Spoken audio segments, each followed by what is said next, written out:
L'immense majorité du peuple chilien ne veut pas d'une guerre civile et les forces armées ne se prêteront pas à ce risque, car les forces armées chiliennes sont des forces armées professionnelles qui respectent les dispositions de la loi et de la Constitution.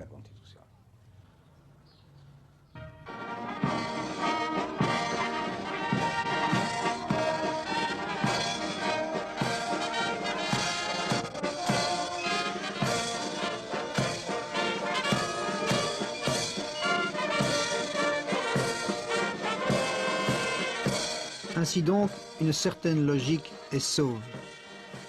Comme en Espagne en 1936, comme en Argentine en 1955, comme au Brésil en 1964, comme en Grèce en 1967, au Chili en ce mois de septembre 1973, l'armée, chargée en principe de défendre le pays contre les dangers extérieurs, l'armée a défendu, une fois de plus, l'ordre des possédants contre l'ordre de ceux qui réclament plus de justice économique et sociale.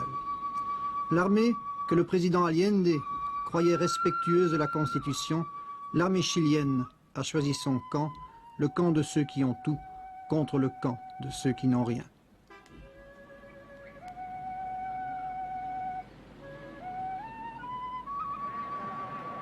Le suicide ou l'assassinat de Salvador Allende, premier chef d'État se proclamant ouvertement marxiste et révolutionnaire, a accédé au pouvoir dans une démocratie bourgeoise par la voie des urnes, la mort tragique de Salvador Allende marque la fin d'un espoir.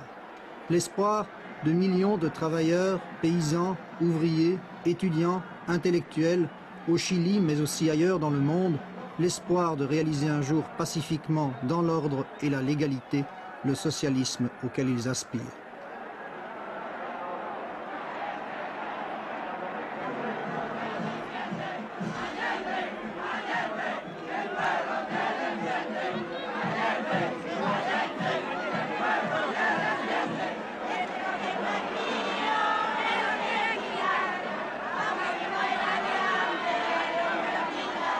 La mort de Salvador Allende, dont la popularité était énorme parmi les masses laborieuses, sa mort n'aura pas été perdue pour tout le monde.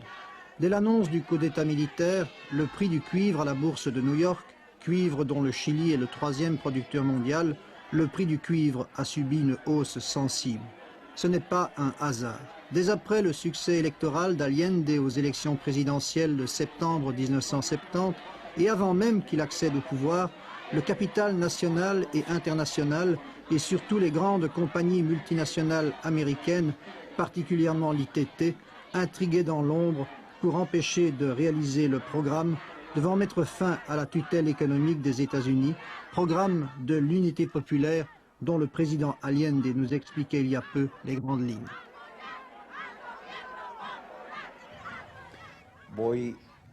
Je vais synthétiser ce qui me semble être le fait le plus significatif et le plus important de l'unité populaire.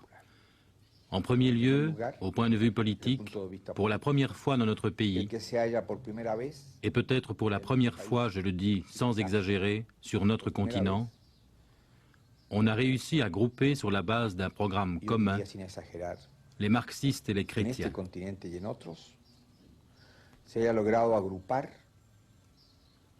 Sobre la base de un programa común a laicos, marxistas y cristianos.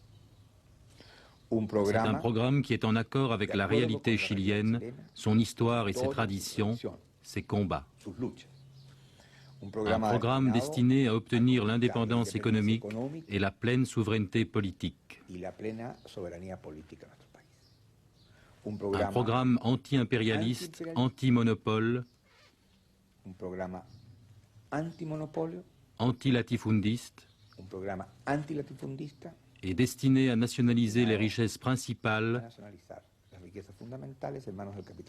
aux mains des capitaux étrangers, à approfondir la réforme agraire, à contrôler le système bancaire et le commerce exportation-importation. Nous l'avons dit, le gouvernement d'Union populaire n'est pas un gouvernement socialiste. Nous sommes un gouvernement transitoire vers le socialisme, pour ouvrir le chemin au socialisme. Notre gouvernement est profondément et totalement anti-impérialiste, anti-oligarchique et anti